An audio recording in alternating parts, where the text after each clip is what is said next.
I am 30 years old, and the only man who makes my heart race is my husband's father. It started with an accidental touch in the back kitchen of our late night diner, a spark that threatened to burn my entire life to the ground. Now I have to decide whether to cross a line that can never be uncrossed or stay trapped in a marriage that's already dead. Welcome back to the channel. If you're new here, hit subscribe because tonight's story is about the secrets we keep when the lights go out and the forbidden lines we're tempted to cross just to feel alive again. We ran a small, struggling diner on the working class side of Boston. I spent my days pasting on a customer service smile, pouring endless cups of coffee, but by midnight, I was dead on my feet. The only other person still awake was Arthur. My father-in-law was 56. His hair was peppered with gray, his shoulders slightly hunched from decades of leaning over a flat-top grill, but he still had this quiet, commanding presence, especially when he looked at his son. Not that it did any good. My husband, Marcus, was a gambling addict. It wasn't just a bad habit, it was a sickness. He'd blow his paycheck on sports betting apps, underground poker, anything he could find. When Marcus lost our apartment rent 2 years ago, Arthur quietly let us move into the spare bedrooms of his house. At an age where Arthur should have been thinking about retirement, he was the sole pillar holding this family together, working 14-hour shifts right alongside me. We didn't talk much, Arthur and I. It was mostly diner shorthand. Wipe down booth 3, we're out of hash browns. But there's a strange intimacy in shared exhaustion. Sometimes, when I was struggling to carry a heavy bus tub of dirty plates, Arthur wouldn't say a word. He'd just step up behind me, his strong hands taking the weight out of mine. His eyes would meet mine for a second, silently saying, "I've got you." The nights were the hardest. I'd sit at the kitchen island at home, counting the tip money, while Arthur stood by the sink, doing the math on the diner's electric bill. I loved him for it. I respected him so much that sometimes I wondered if I'd even love my own biological father this much. One night, Marcus stumbled through the front door.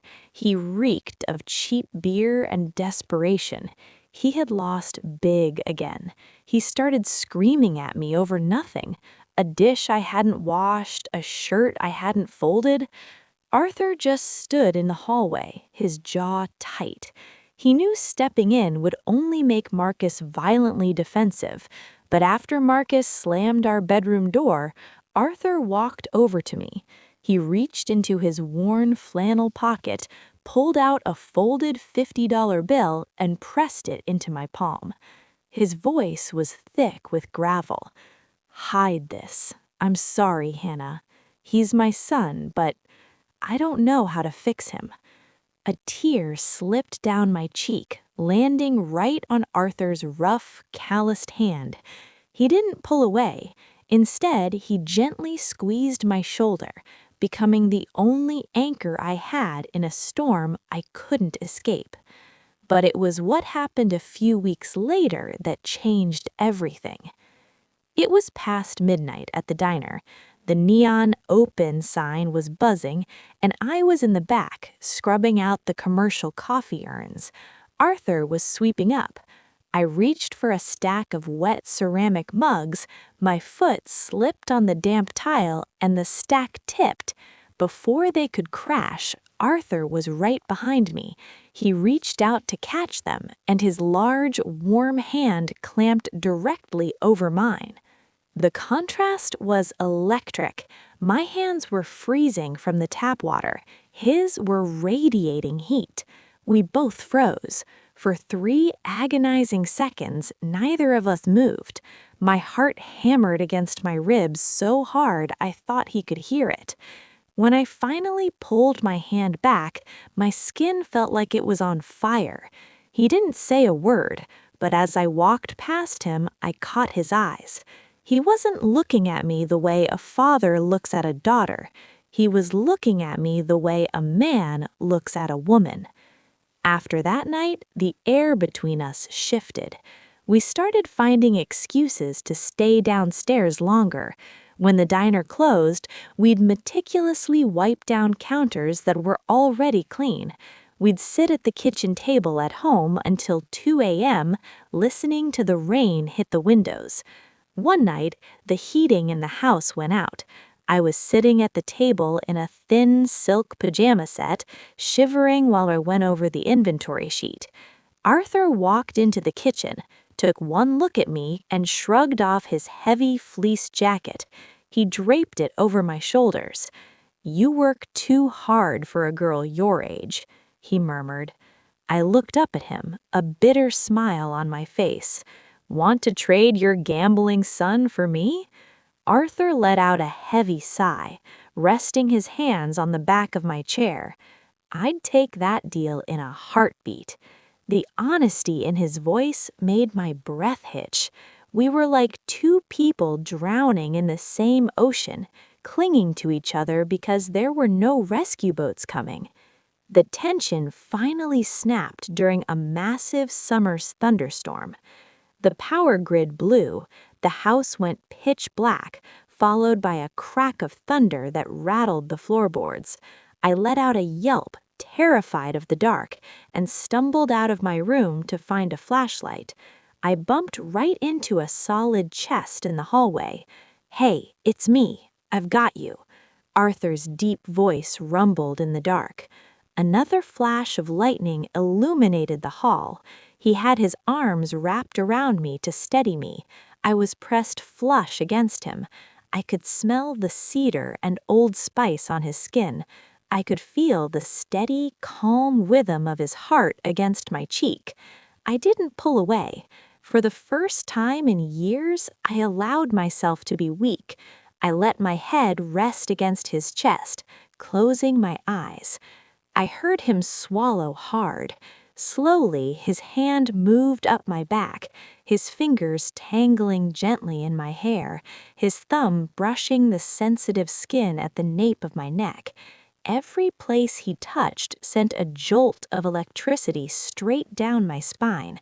It was terrifying. It was intoxicating. "Arthur," I whispered. He didn't answer. He just held me tighter. Over the next few weeks, I started playing with fire. I hated myself for it, but I couldn't stop. I found myself leaving my hair down when we worked the late shift. I'd wear a slightly lower cut top under my apron. I wanted his eyes on me. One sweltering July evening, I was reaching up to the top shelf in the pantry for a massive can of crushed tomatoes. My shirt rode up, exposing the bare skin of my lower back. Suddenly, Arthur's hand was on my waist, his other hand easily grabbing the heavy can from above me. His fingers were burning hot against my bare skin. I gasped, turning around. We were trapped in the narrow pantry, inches apart. His eyes were dark, searching mine. For a second, I thought he was going to kiss me. I wanted him to, but the sound of the diner's front door broke the spell. We practically jumped apart. That night, I lay awake staring at the ceiling, terrified of my own mind. What was I doing? I was a married woman lusting after my husband's father. But when my husband finally rolled into bed at 4 a.m., reeking of whiskey and ignoring my existence, I knew exactly why I was doing it. I was starving to be seen.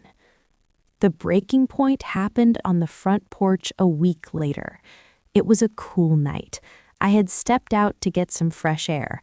Arthur followed me out, holding 2 mugs of black tea. He handed me one, our fingers brushing. "You haven't been sleeping," he said softly. "Neither have you." He looked out at the streetlights, his profile sharp in the shadows. It's hard to sleep when you realize how few people in this world actually understand you. The weight of his words hit me like a freight train. He felt it too, the profound, suffocating loneliness. I turned to him, the rational part of my brain screaming at me to go inside. Instead, I leaned in. I pressed my lips softly against his rough cheek. It wasn't a full kiss, but it was lingering, intimate, a promise of something that could destroy everything. Arthur closed his eyes, his breathing shaky. He didn't push me away, but he didn't pull me closer either. The next morning, the reality of what we were doing crashed down on me. I woke up before dawn, terrified. If we crossed that line, there was no going back. We would blow up the family. We would lose the diner. I would be the villain in everyone's eyes. I started pulling back. I went to bed early. I kept my distance in the diner. I tried to initiate conversations with Marcus, desperately trying to resuscitate the corpse of my marriage just to build a wall between Arthur and me. Arthur noticed. He didn't push, but I caught him looking at me from across the kitchen with this profound, quiet sadness. One night, I was tallying receipts when he walked up to the counter. "You're avoiding me," he said, his voice flat. I didn't look up. "I'm just tired, Arthur." He stood there for a long time. Finally, he said, "If I made you uncomfortable, Hannah, I'm sorry. I should have known better." My throat tightened. It took everything in me not to drop the pen and throw my arms around him. "It's not you," I whispered. "It's just, we can't." "I know," he replied softly, and he walked away. For a month, we lived like ghosts. The electric tension was replaced by a hollow, aching void. I thought doing the right thing would bring me peace, but it only made me feel more dead inside. Then flu season hit. I caught a terrible fever. One night, my temperature spiked. I was dizzy, shivering, and my throat felt like glass. Marcus was asleep on the couch downstairs, dead to the world after a bender. I tried to walk to the bathroom to get Tylenol, but my legs gave out. I slumped against the hallway wall. A door opened. Arthur stepped out of his room. He didn't hesitate. He scooped me up in his arms, carried me back to my bed, and pulled the heavy comforter over me. He disappeared into the bathroom and came back with a cool, damp washcloth, gently pressing it to my burning forehead. "I've got you," he whispered. He went down to the kitchen, made me chamomile tea with honey, and brought up a plate of toast. He sat in the chair by the window for hours, just watching over me until my fever finally broke. When I woke up, the sun was rising. Arthur was still sitting there, awake. I looked at him, my heart swelling with an emotion so big I didn't have a name for it. It wasn't just lust, it wasn't just survival. It was love, a deep, complicated, forbidden love. "Arthur?" I croaked. He leaned forward. "Yeah, kid, I'm here." Did we almost ruin everything?" A small, sad smile touched his lips. He reached out, gently resting his hand on top of the blanket. The touch was warm, safe, and completely grounded. "We're just human, Hannah," he said quietly. "We both needed a lifeline, but knowing when to stop, that's what keeps us from drowning." Tears pooled in my eyes, but for the first time in a long time, they weren't tears of pain. I felt a massive weight lift off my chest. We didn't need to cross the line. We didn't need to run away together or blow up our lives. The connection we had, the silent understandings, the lingering looks, the protective care, it was ours. It was a secret garden in the middle of a brutal world, and we could keep it beautiful as long as we kept the gate locked. I squeezed his hand. He squeezed back. Tomorrow I will wake up. I will go down to the diner. I will pour coffee and I will deal with my broken husband. But I won't do it alone. I have a secret strength now. I have the quiet, unwavering presence of a man who sees me, who values me, and who loves me enough to protect me, even from himself.